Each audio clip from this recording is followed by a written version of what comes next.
My name is Maya Thorne, and I'm 28 years old. By the time I was 25, I had already become a senior explosive ordnance disposal technician, one of the most respected and feared jobs in the entire military. To my family of high-ranking officers, however, it was just a fancy term for enlisted grunt work. They called my career a waste, a detour from the prestigious path they'd laid out for me. I never imagined that the very skills they scorned would one day become the only key to a family fortune they were desperate to claim. I never thought my grandfather's death would lead to the most profound and satisfying moment of my life, a moment that would force my family to see me for who I truly was. Before I dive into the story of the will, the minefield, and the day my entire world shifted on its axis, I want to say hello to everyone watching. Let me know where you're from in the comments below. I love seeing how far these stories travel, and if you've ever felt underestimated or had your choices dismissed by the people who were supposed to support you the most, do me a favor and hit that like button. It helps more than you know. And for all the new viewers, if my story resonates with you, consider subscribing to join this amazing community of people who understand that sometimes the greatest validation comes from proving everyone wrong. Growing up a Thorne meant growing up in a world of polished brass, starched uniforms, and unspoken hierarchies. My father was General Marcus Thorne, a man who didn't so much walk into a room as he did occupy it, his presence a silent command for order and deference. My mother, Eleanor, was his perfect counterpart, a general in the social sphere, commanding a world of officers' wives' clubs, formal dinners, and relentless judgment. She measured worth in rank, connections, and the pristine surfaces of our home. And then there was my brother, Daniel, Captain Daniel Thorne. He was the golden child, the heir apparent, striding confidently down the path our father had paved for him, from West Point to a promising career as an armor officer. He wore his uniform with the same easy entitlement he wore his name. In this rigid constellation, I was the rogue planet, constantly out of alignment. I didn't have Daniel's easy charm, or my father's commanding presence. I was quieter, more observant, more interested in how things worked than in the pomp and circumstance that surrounded them. From a young age, I was the one taking apart the toaster to see how the heating elements glowed, the one building elaborate pulley systems in the backyard, the one more comfortable with a set of tools than a set of teacups. My family treated these interests as quaint, childish phases I would eventually outgrow. They had a plan for me, too, a respectable degree from a civilian university, a marriage to a junior officer from a good family, and a life spent in the supporting role they believed was my destiny. The first major crack in their carefully constructed world appeared when I turned 18. Daniel was already at West Point, his framed acceptance letter given a place of honor on the mantelpiece. My parents had just hosted a dinner party to celebrate another one of his academic achievements. The conversation, as it always did, revolved around strategy, promotions, and the bright future of the Thorne legacy. The next morning, at the breakfast table, I made my announcement. I slid an enlistment contract across the polished mahogany. My father picked it up as if it were contaminated. His eyes, accustomed to scanning tactical maps, narrowed as he read the words. United States Army, enlisted, he said, his voice dangerously low. I want to do EOD, I said, my voice smaller than I wanted it to be but firm. Explosive ordnance disposal. The silence that followed was heavier than any ordnance I would ever handle. My mother's hand flew to her mouth, her eyes wide with a horror usually reserved for a spilled glass of red wine on her white carpets. Daniel, home on a short break, actually laughed. A short, sharp bark of disbelief. EOD, Maya, that's for grunts. That's what happens when you can't get a commission. My father's gaze was like granite. You are a Thorne. We are leaders. We are officers. We do not enlist. We do not crawl around in the dirt disabling bombs for a living. You are throwing your life, your potential, your name, away. It's not crawling in the dirt, Dad, I argued, my frustration rising. It's one of the most intellectually demanding jobs there is. It's about physics and electronics and nerves of steel. It's about saving lives. It's about being a technician, he spat back, the word technicians dripping with condescension. You will be taking orders from lieutenants younger and less intelligent than your brother for your entire career. Is that what you want? To be a tool, instead of the hand that wields it. The fight was brutal and short. My arguments about purpose and skill were meaningless against his wall of tradition and pride. My decision was seen not as a choice, but as a rebellion, a betrayal, an embarrassment. When I left for basic training, my mother cried, not out of pride or fear for my safety, but out of shame. My father didn't even come to see me off. Daniel sent me a single condescending text. Try not to get blown up, little sister. The paperwork would be a nightmare. The only one who seemed to understand, in his own eccentric way, was my grandfather on my mother's side, retired Colonel Alistair Vance. Gramps was the family outlier, a decorated combat engineer from a different era. While my father's career was built in the sterile world of Pentagon strategy sessions and diplomatic postings, Gramps had built bridges under fire and cleared minefields with his bare hands. He lived on a sprawling 500-acre property in rural Virginia, a place of overgrown fields, dense woods, and a rambling old farmhouse that smelled of pipe tobacco and gun oil. He was a man of few words, with eyes that had seen too much and a grin that suggested he found the whole world slightly absurd. He drove 8 hours to visit me during my EOD training. He didn't say much. He just stood at the back of the training range, a tall, wiry figure in a worn flannel shirt, and watched. He watched me as I practiced on inert devices, as I went through the painstaking steps of a remote procedure, as I sweated in the heavy bomb suit. At the end of the day, as I was packing up my gear, he walked over. He placed a calloused hand on my shoulder. "Guts and brains, kid," he said, his voice a low rumble. "That's all that ever matters. Don't ever let the parade ground peacocks tell you different." It was the most profound validation I had ever received. He saw the skill, not the rank. He saw the courage, not the station. He saw me. Over the years, that single memory became a shield. At family gatherings, when my father would introduce me as my daughter Maya, she's in the army, with a tone that implied a charitable vagueness, I would think of Gramps. When Daniel would regale the family with stories of leading his platoon, and all eyes would be on him, I would remember my grandfather's words. They saw a technician. He saw a warrior. Then 2 months ago, Gramps passed away peacefully in his sleep. He was 89. The news hit me harder than I expected. He was my one safe harbor in the stormy sea of my family. The funeral was a predictably thornified event. My father oversaw the arrangements with military precision. It was solemn, dignified, and utterly devoid of the chaotic, vibrant spirit of the man they were burying. I stood by the graveside, feeling the familiar chill of being an outsider, even in grief. My family moved in a tight, polished unit, accepting condolences, their sorrow perfectly composed. I was just the enlisted relative in a simple black dress, an awkward footnote in the family history. After the service, everyone was to gather at my parents' house for the reading of the will by my grandfather's longtime lawyer, Mr. Abernathy. My family was expecting a straightforward affair. Gramps was wealthy, his property alone worth a small fortune.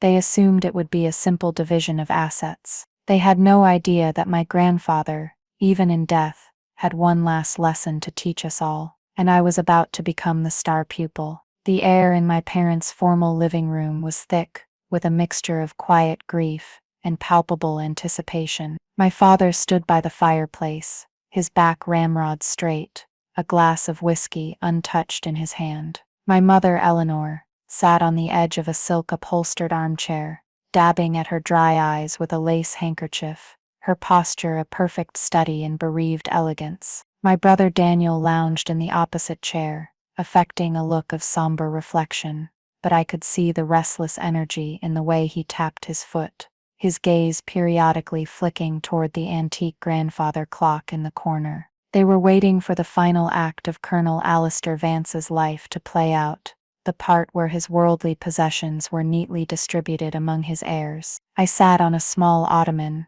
slightly apart from them, feeling like a spectator at a play for which I hadn't been given a script. Mr. Abernathy arrived precisely at 2 o'clock. He was a man who seemed to have been cut from the same rough-hewn cloth as my grandfather, tall, gaunt, with a face full of deep lines, and eyes that held no illusions about human nature. He carried a worn leather briefcase, which he placed on the polished coffee table with a soft thud that seemed to echo in the silent room. He nodded a greeting to each of us, his gaze lingering on me for a fraction of a second longer than the others, a flicker of something I couldn't quite decipher in his expression. "Thank you all for coming," he began, his voice dry as autumn leaves. Alistair was a unique man, and his final testament is, shall we say, a reflection of that uniqueness. My father cleared his throat impatiently. "We're all aware of my father-in-law's eccentricities, Abernathy. Let's just get on with it." Miss Abernathy opened his briefcase and removed a thick vellum envelope sealed with a glob of dark red wax. He broke the seal with a thumbnail and unfolded the document. "I will read the relevant portions aloud, as instructed by Colonel Vance." He cleared his throat. "I, Alistair Rhodes Vance, being of sound mind and increasingly cantankerous body, do hereby declare this to be my last will and testament, revoking all others. I've lived a long life, seen a lot, and learned a thing or two. The most important lesson is this: value isn't something you can inherit. It's something you must prove. Rank is a hat, a title is a coat. They can be given and taken away. True worth is in what you can do when the chips are down." I saw my father's jaw tighten.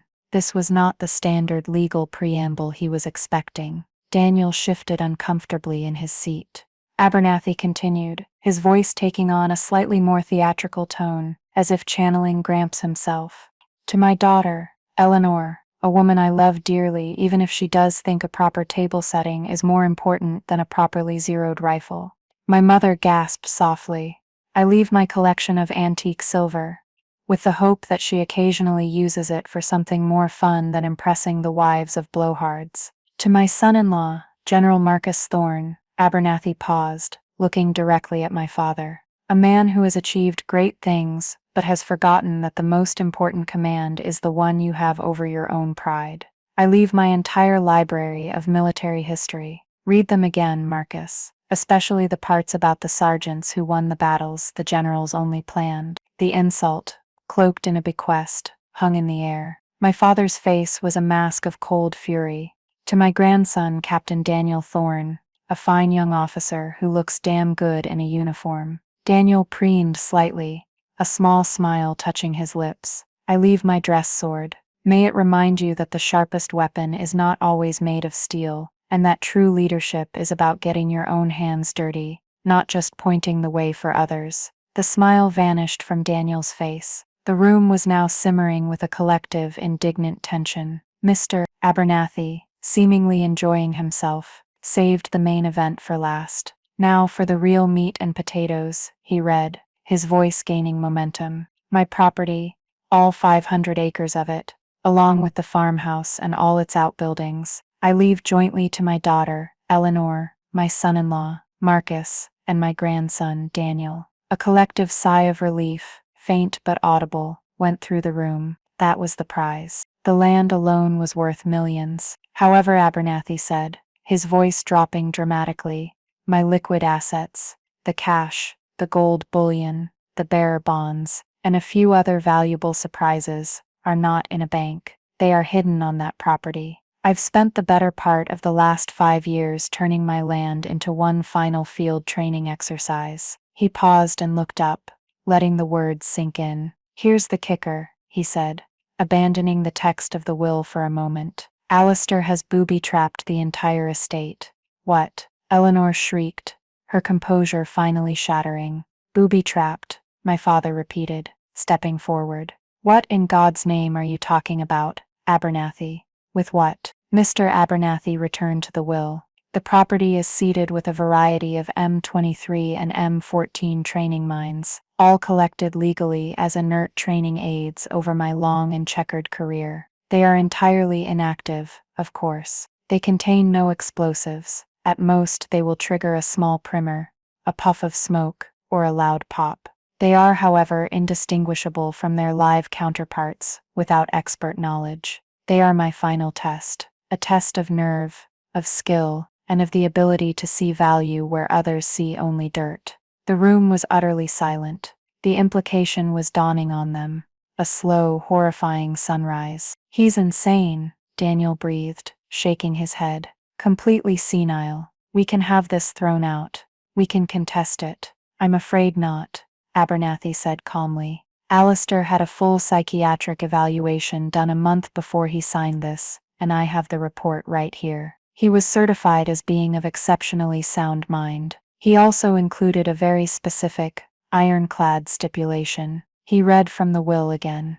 To retrieve my legacy, the family must clear the land themselves. No outside contractors, no professional demining companies, no hired help of any kind. It must be done by a family member. If they attempt to circumvent this rule, or if they fail to locate the caches within 1 year of my passing, the entire contents of the property, including the land itself, will be liquidated, and the proceeds donated in their entirety to the EOD Warrior Foundation. He folded the will and placed it back on the table, and then every eye in the room turned to me. The scorn, the dismissal, the years of condescension, it was all still there in their eyes, but now it was mixed with something new and terrifying to them: need. I was no longer the embarrassing footnote. I was the key, the only key. My father was the first to speak, his voice tight with controlled rage. This is a farce, an absurd, dangerous prank from a senile old man. A senile old man who just made his entire legacy contingent on the skills of your glorified ditch digger of a daughter, I said, the words slipping out before I could stop them. The air crackled. It was the first time I had ever thrown his insult back in his face. His eyes flashed. Do not take that tone with me, young lady. Why not? I stood up, feeling a strange surge of power. For the first time, I'm the one in the command position, aren't I? The expert in the room. Don't be ridiculous, Maya, my mother said, her voice pleading. This is a family matter. We need to be sensible. Sensible just went out the window, Mom, I replied. Sensible as a bank vault. Gramps gave us a minefield. I thought of all the times they had made me feel small. I remembered a visit they made to my first duty station. My father had walked through my small functional barracks room, his lip curled in faint disgust. This is how you live? Spartan is one thing, Maya. This is just bleak. My mother had rearranged the few personal items on my dresser, sighing. At least let me make it look a little more civilized. They hadn't asked a single question about my work, about the complex robotics, or the life or death calculations. They only saw the lack of prestige, the absence of the officers' club comforts they took for granted. Then there was the Christmas. Daniel came home with his captain's bars. The entire dinner was a toast to his success. My father clapped him on the back, beaming. Another step on the ladder, son. You're making the name proud. Later, I had shown my mother the new qualification badge I'd earned, the senior EOD badge, the crab, as we called it. It represented years of study, hundreds of successful procedures, and a level of mastery few achieved. She had looked at the silver insignia in its velvet box and said, "Oh, that's nice, dear. Very intricate. Does it go on your work clothes?" Work clothes, as if it were a name tag from a part-time job. Now here they were, their multi-million-dollar inheritance locked behind a puzzle only my work clothes skills could solve. The irony was so thick I could taste it.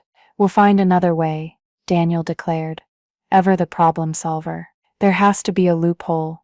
We can get a survey. Use ground-penetrating radar. Drones. We don't need to go crawling around in the dirt. He looked at me when he said crawling around in the dirt. A deliberate echo of my father's old insult. But for the first time it didn't sting. It sounded foolish. It sounded desperate. Go ahead, I said, crossing my arms. Try. Gramps was a combat engineer from the old school. He knew every trick in the book for hiding things, and every modern technique for finding them. You think he didn't account for drones? For GPR? He called this a test. He wouldn't make it that easy. She's right, Mr. Abernathy interjected, a grim satisfaction on his face. Alistair was meticulous.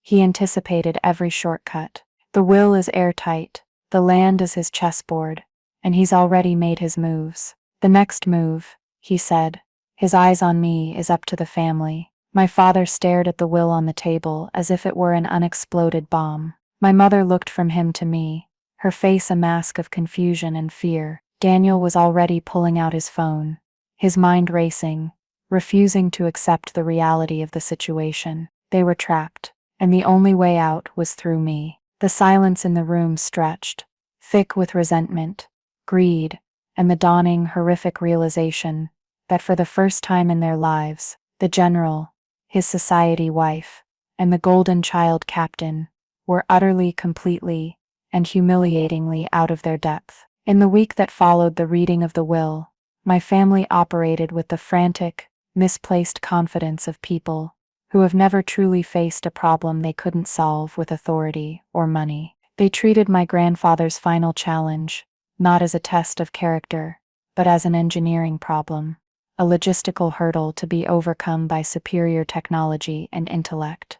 Their technology, their intellect. My presence was ignored. I was a contingency, a last resort they were determined to avoid. I went back to my own small apartment near the base, giving them the space they so clearly desired to fail on their own terms. I knew it was only a matter of time. Daniel naturally took the lead. He established what he called a forward operating base in my parents' dining room. He covered the mahogany table, the one my mother so prized, with high-resolution satellite maps of my grandfather's property. He spent thousands of dollars on a state-of-the-art commercial drone, a hexacopter, equipped with a high-definition camera, and a sophisticated, aftermarket magnetometer he was certain could detect the metallic signature of the training mines from a safe altitude. My father, General Thorne, paced the perimeter of the room, offering strategic advice. Grid the area, Daniel. Create sectors.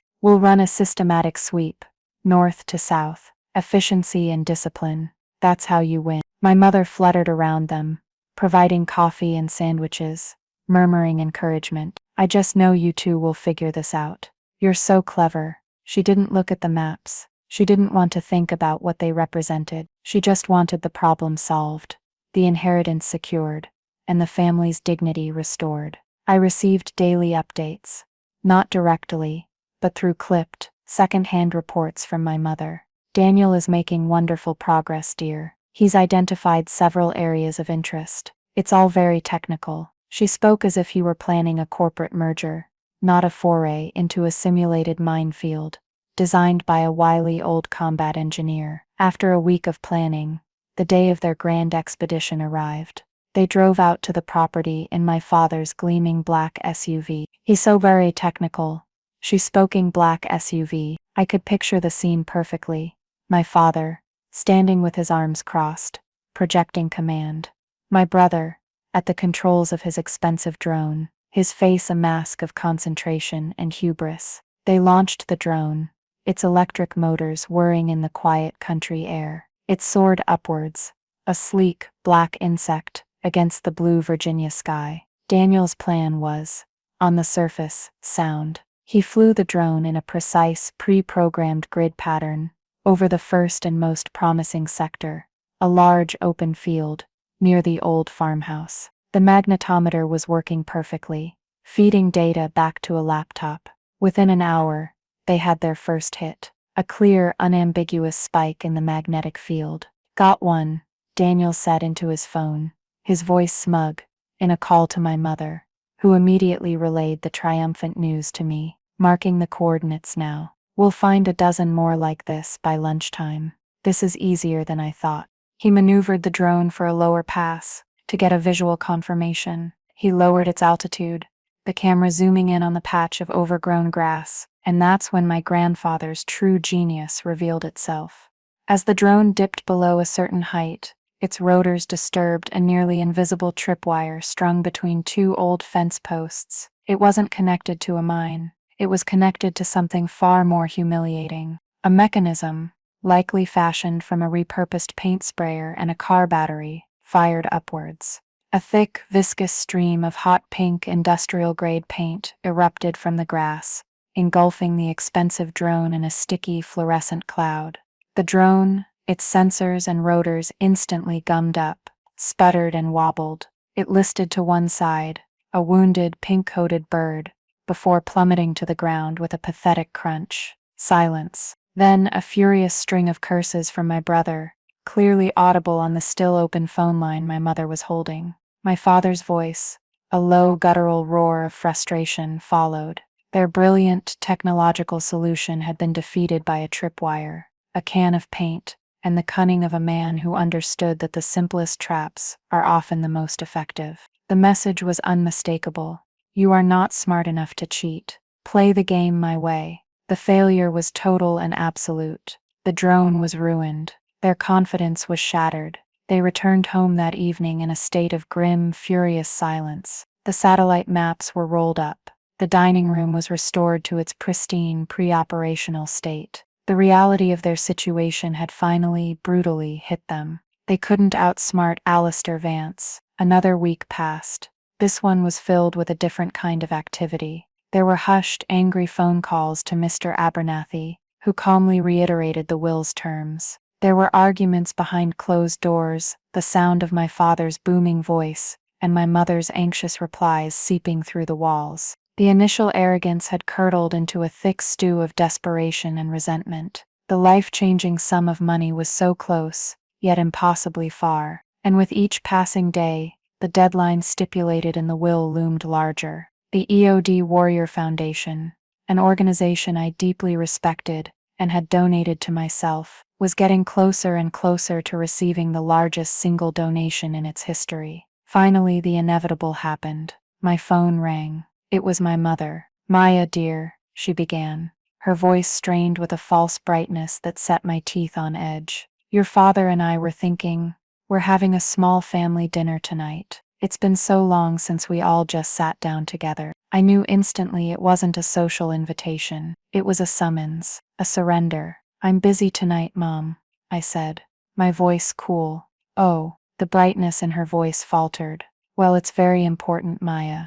Your father, he needs to speak with you, with all of us, about your grandfather's estate."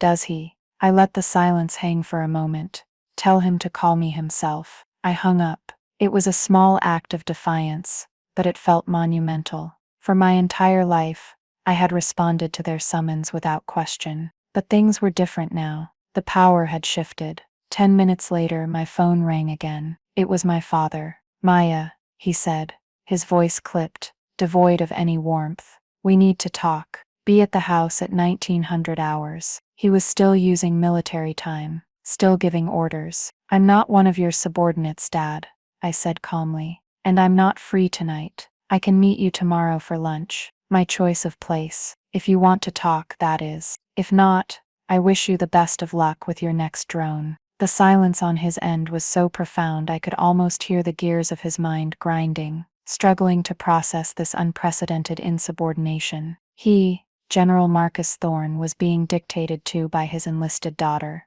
"Fine," he bit out, the word costing him dearly. "Tomorrow. Lunch. You name the place." I chose a scruffy diner halfway between my apartment and their grand house, a place with cracked vinyl booths and watery coffee, a place they would never ever choose. I wanted them on my territory, literally and figuratively. When they arrived, my father, mother, and Daniel, they looked profoundly out of place. Their expensive clothes and rigid postures, a stark contrast to the diner's relaxed, working-class atmosphere. My father tried to take charge immediately. "This situation with your grandfather's will is untenable," he began, as if addressing a staff meeting. "It's a security risk and a ridiculous family burden. As your father, I'm telling you that it is your duty to this family to rectify it." I took a slow sip of my coffee before answering. "Duty, that's an interesting word to use. For 28 years my duty was to follow the path you set. When I chose my own, you called it a betrayal. When I earned my skills, you called it grunt work. Now suddenly, my grunt work is a family duty, because there's money on the line? No, I don't think so." My mother reached across the table, her hand fluttering near mine. "Maya, please, think of what your grandfather would want. He wouldn't want us to lose everything. He loved this family. He loved me too," I said, my voice quiet but firm. and he knew what he was doing. He knew you'd try to cheat. He knew you'd fail, and he knew you'd eventually have to come to me. This wasn't just about hiding money, Mom. This was his final lesson plan. And the first lesson is humility. Daniel, who had been sulking, finally spoke up. So what's your point, Maya? Are you going to help us or not? Are you just going to let it all go to charity out of spite? Spite. I looked him in the eye. No, Daniel. This isn't about spite. It's about respect. Something I have earned from my command, my peers, and the people whose lives depend on me. But something I have never ever gotten from the three of you. I let that sink in. I watched the flicker of emotions on their faces. My father's anger, my mother's distress, Daniel's impatient frustration. They still didn't fully get it. They thought this was a negotiation about a task. They didn't understand it was a reckoning for a lifetime of dismissal. I will consider helping, I said finally, but not because of duty, not because you're ordering me to, and not for free. If I do this, it will be on my terms. My terms alone. My father bristled. Terms? You're going to extort your own family? No, I said, leaning forward, my voice dropping to a steely whisper. I'm a highly specialized professional about to undertake a hazardous and complex operation. I'm going to draw up a contract, just as any professional would. This isn't a family favor anymore. This is a business transaction. I told them to go home and wait for my call. I took the rest of the day to think, to walk through the woods near my apartment, to let the cool air clear my head. I thought about Gramps, his knowing grin, his faith in me. He hadn't just given me a key.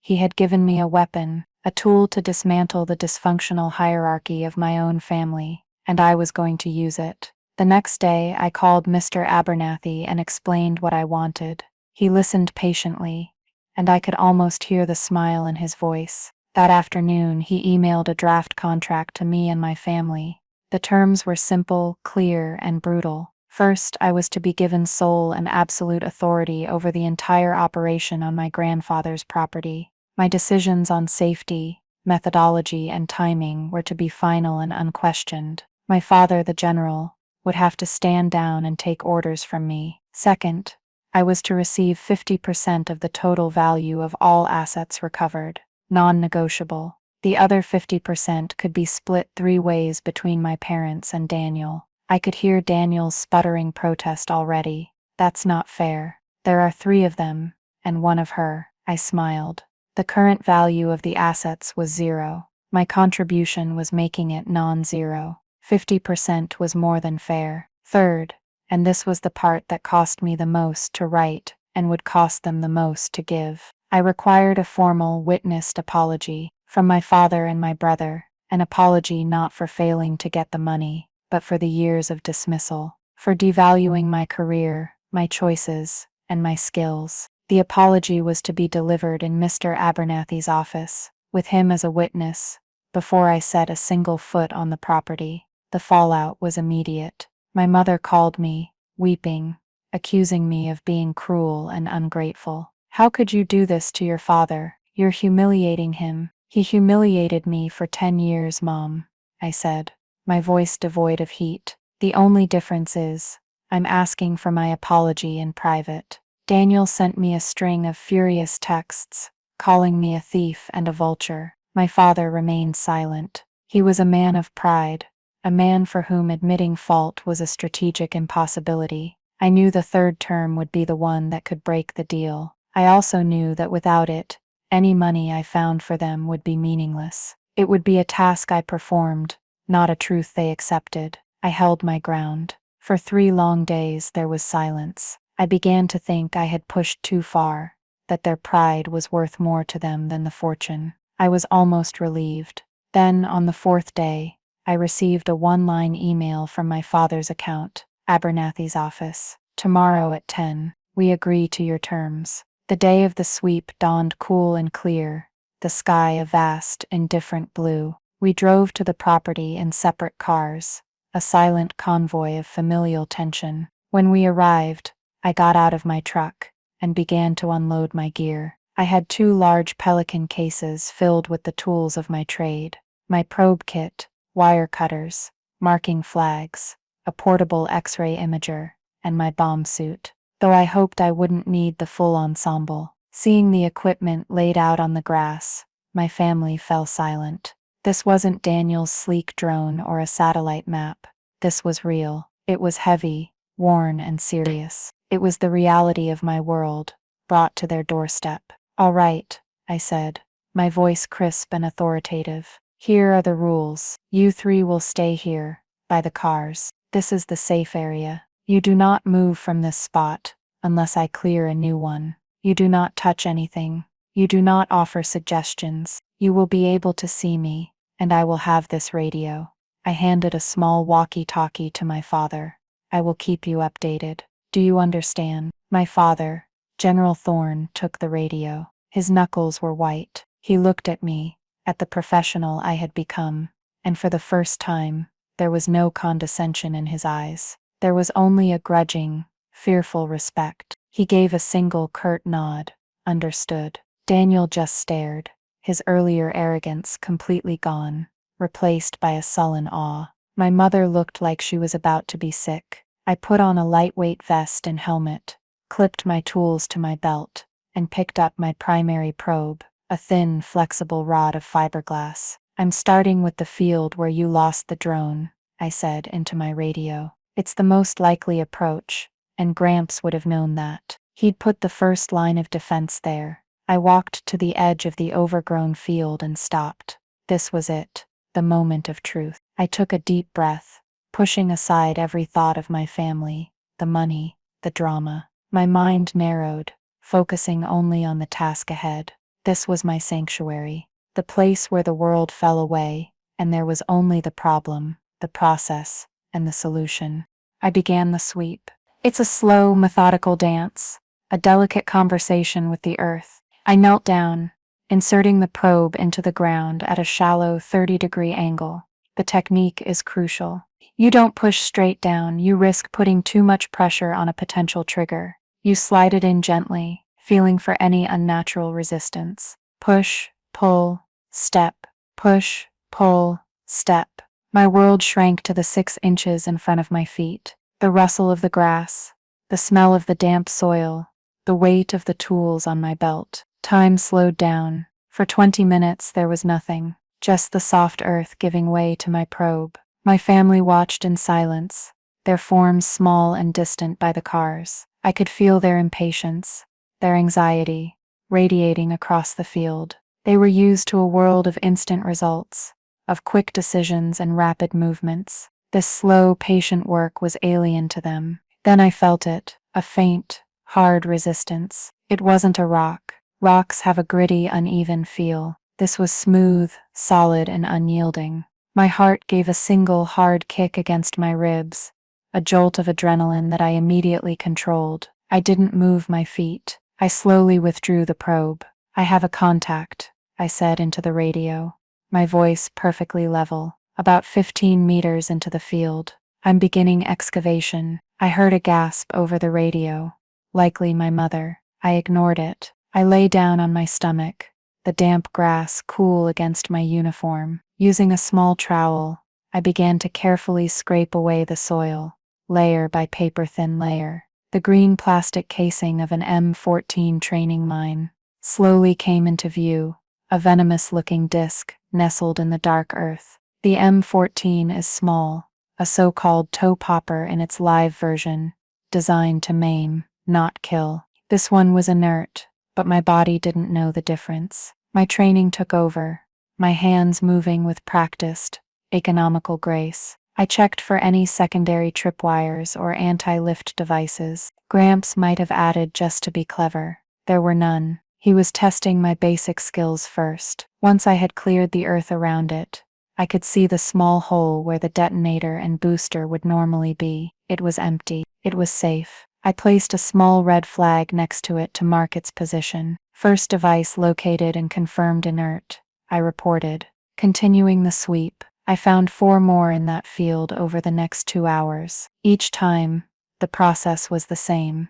The patient probing, the adrenaline spike of contact, the calm, methodical excavation, the report. With each flag I planted, I could feel the atmosphere back at the safe area changing. The initial terror was being replaced by something else.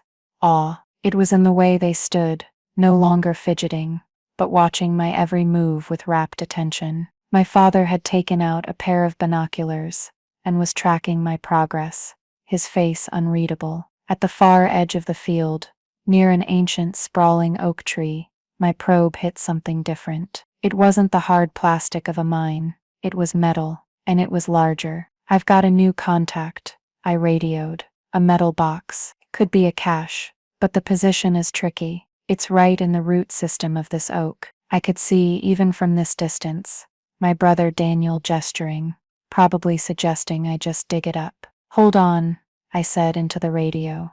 "This is a classic Gramps move. He wouldn't make it this easy." I spent the next 30 minutes probing the area around the box in a careful concentric pattern, and there it was, just below the surface, directly in front of the box, was a much larger M23 training mine, a chemical mine that, if live, would have propelled a cloud of poison gas. It was placed perfectly to catch anyone rushing in to grab the prize. My blood ran cold for a second. This was a step up. This was a test of discipline, not just technique. "Found it," I said, my voice tight. "Secondary device, an M23, placed as an anti-tampering trap on the cache.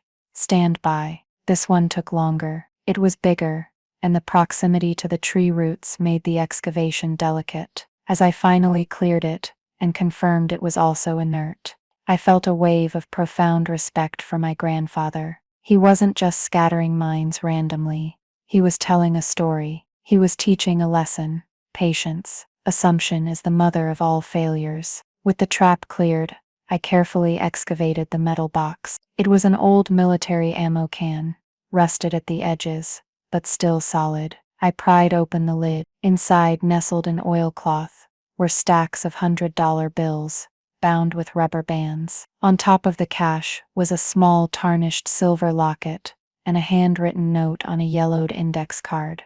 I picked up the note. My hands were shaking slightly now, the reaction to the sustained tension setting in. I read the note aloud into the radio, my voice thick with emotion. "This is where your grandmother and I had our first picnic. We didn't have 2 nickels to rub together, but we felt like the richest people on earth. True wealth is in memories, son. The money is just paper." The note was addressed to my father. Over the radio, there was complete silence. I looked back and saw my father lower the binoculars, his face stricken. He turned away, and even from 100 yards, I could see his shoulders shake. The old man had landed a blow more precise and devastating than any weapon. I secured the cache and continued on. The day wore on, a cycle of tension and release. I cleared a path to a dilapidated stream, finding another cache under a loose stone in an old wall. This one contained gold coins, his old service pistol,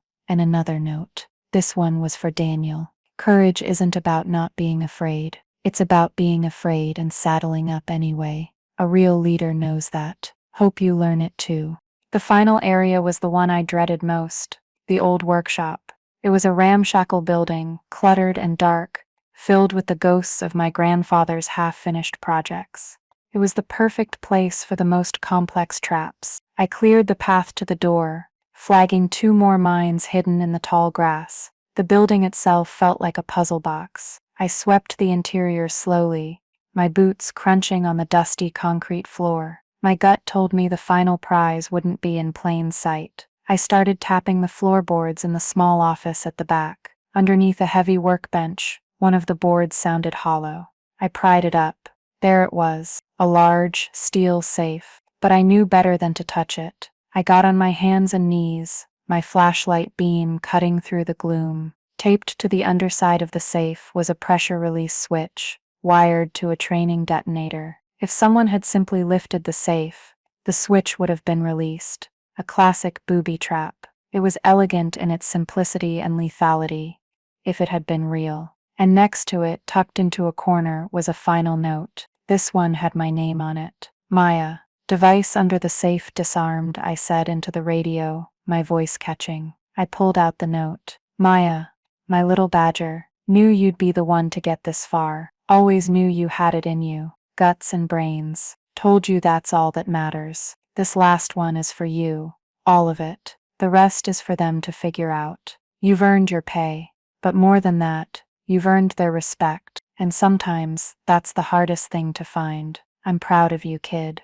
Always was. Tears streamed down my dirty cheeks, mixing with the sweat and the grime. I opened the safe. It was filled with cash, bearer bonds, and small cloth bags of what looked like diamonds. It was a fortune. But it was his last words to me that were the real treasure. I packed up the contents, my movements heavy with exhaustion and emotion. As I stepped out of the dark workshop into the late afternoon sun, I looked at the three figures standing by the cars. They were no longer a general, a socialite, and a captain. They were just a father, a mother, and a brother. And they were looking at me, their daughter, their sister, as if they were seeing me for the very first time. The minefield was clear, but the real work was just beginning. The drive back to my parents' house was a quiet, somber affair, a stark contrast to the tense, silent convoy that had traveled in the opposite direction that morning. The back of my truck was laden with the ammo cans and the heavy safe, a tangible hoard of my grandfather's legacy. But the real weight was in the car with me, a thick atmosphere of exhaustion, revelation, and unspoken thoughts. When we arrived, we carried the boxes into the same formal living room where the will had been read. The place felt different now, less like a showroom and more like a room where real life, messy and unpredictable, had finally been allowed to enter. We laid out the contents on the polished coffee table, stacks of cash, glimmering gold coins, neatly bundled bonds, the small bags of gemstones, my grandmother's locket, and my grandfather's pistol. It was a staggering amount of wealth, far more than any of us had anticipated. For a long moment, everyone just stared at it. A pirate's treasure laid bare on a battlefield of familial pride. My mother was the first to break the silence, her voice a near whisper. "Alistair, you crazy, brilliant, impossible man." She reached out and gently touched the silver locket, her eyes filled with a soft, genuine sadness I hadn't seen in years. Daniel sank into an armchair, running a hand through his hair. He looked utterly drained. He stared at the service pistol, the one with the note addressed to him. "He was right," he said, his voice quiet and hoarse. "I was terrified today. Every time you called out a contact on the radio, my heart stopped. I wouldn't have lasted 10 minutes out there." He looked up at me, his gaze direct and stripped of its usual arrogance. "I'm sorry, Maya, for everything. For the things I said, for the way I treated you. I was an idiot. I was just following Dad's lead. And I was jealous, I think. You chose your own path, and it was harder, and you did it anyway. What you did today was incredible." The apology, so freely given, so unexpected, hit me with surprising force. I could only nod, a lump forming in my throat. Then my father, who had been standing silently by the fireplace, turned to face me. General Marcus Thorne looked diminished, not weaker, but stripped of his imposing armor of rank and authority. He looked like a man who had been forced to confront a fundamental, unwelcome truth about himself. He walked over to the table and picked up the note that had been addressed to him, the one about memories and wealth. He read it again, his lips moving silently. He cleared his throat, and the sound was rough, uncertain. "The contract we signed," he began, "stipulated a formal apology." I tensed, expecting a grudging, perfunctory recitation of words. "But that's not what this is," he continued, surprising me. He looked at me, his eyes holding mine. "I owe you more than that. I spent years trying to shape you into my image of what a Thorne should be. An officer, a leader in the way I understood leadership. I saw your choice to enlist as a rejection of me, of everything I stood for. I was so blinded by my own pride, by my rigid definition of success, that I couldn't see the woman you were becoming. I couldn't see your strength, your intelligence, your unbelievable courage." He took a shaky breath. "Today I watched you work. I saw a level of focus, precision, and calm under pressure Ed I have witnessed in only a handful of the finest soldiers I have ever known. That wasn't grunt work, Imaya. That was mastery. What you did out there, that was real leadership. You commanded that situation. You controlled the risk. You brought us all home safe. You didn't just find his money. You honored his test. He finally said the words I had waited a decade to hear. The words I had long ago given up on. I was wrong. And I am so, so proud of you. He didn't just say he was proud of what I did. He said he was proud of me. The distinction was everything. Tears I didn't know were still in me began to fall. Not the hot tears of anger or hurt, but quiet tears of release. A decade of feeling invisible, of being measured and found wanting, was washing away. My mother came and put her arm around me. He's right, dear, she whispered, her own voice thick.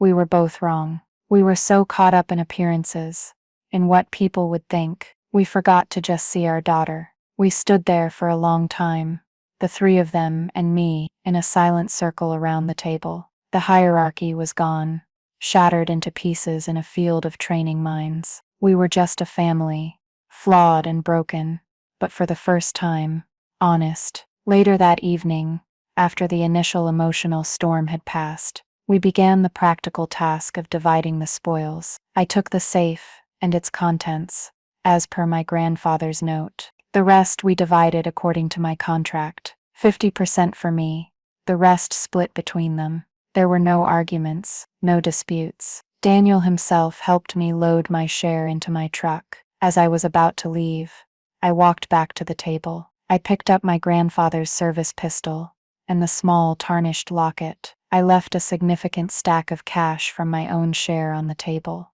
What's this? My father asked. Gramps said it best, I replied, my hand closing around the cool metal of the pistol. True wealth is in memories. These are the things I want to remember him by. The rest is just paper. I left them then, not with a feeling of triumphant victory, but with a quiet, profound sense of peace. The power dynamic had been reset. Not by my demands, but by the undeniable truth of my competence. I hadn't just earned my share of the inheritance, I had earned my place in my own family, on my own terms. The road ahead wouldn't be perfect. Decades of dysfunction don't vanish in a single day, but a path had been cleared, and for the first time, it felt like one we could walk together. 1 year later, I stood on a stage under the bright lights of a conference hall in Geneva. The room was filled with diplomats, NGO leaders, and military experts from around the world. A large screen behind me showed a photograph of a group of smiling Cambodian women, each of them holding a certificate, standing proudly in front of a sign that read, "The Alistair Vance Demining Initiative." Using my grandfather's inheritance and my own share of the fortune, I had left the army and started my own nonprofit. We didn't just clear mines, we trained local populations, particularly women, to do the work themselves. We gave them the skills, the equipment, and the employment to reclaim their own land, to rebuild their own communities. It was my grandfather's legacy, transformed. He was a soldier who had fought in wars. I was his granddaughter, helping to clean up the aftermath. It felt like the perfect continuation of his story. By empowering local communities, I said into the microphone, my voice steady and confident, we are not just removing the remnants of past conflicts, we are planting the seeds of a safer, more prosperous future. We are turning fields of fear into fields of hope. As I finished my presentation, the room erupted in applause. I scanned the audience, and my eyes landed on two familiar faces in the third row, my father and Daniel. They hadn't told me they were coming. They were both smiling, their applause loud and genuine.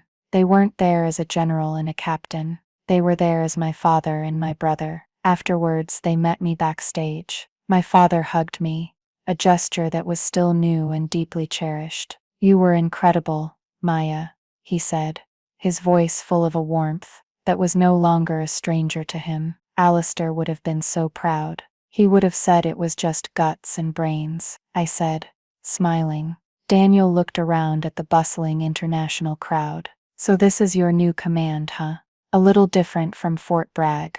There was no teasing in his tone, only genuine curiosity and respect. Tell me more about the training program. What's the hardest skill to teach? We talked for an hour, about my work, about his new posting, about our mother's recent surprising interest in volunteering. The conversation was easy, natural. The old tensions were gone, replaced by a comfortable, supportive bond that I had once believed was impossible for us. My grandfather's final, eccentric test had done more than just unearth a hidden fortune. It had unearthed the family that had been buried underneath years of pride and misunderstanding. He had booby-trapped his legacy to clear a path for mine, and in doing so he gave us all a second chance. It's funny how life works out. The very thing my family shamed me for became the one thing that could save them, and in turn save us. My grandfather taught me that value isn't about rank, or titles,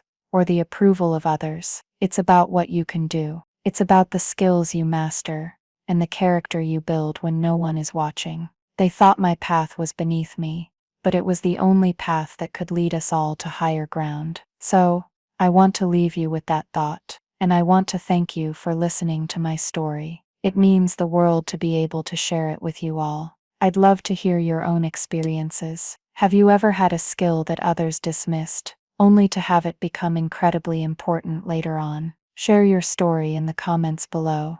I read as many as I can. Don't forget to like this video if it resonated with you, and please subscribe to the channel for more stories about finding strength in the most unexpected places. Thank you again for joining me. Remember that your worth is inherent. It's not granted by anyone else, and it can never be taken away. Be well and be proud of the unique path you walk.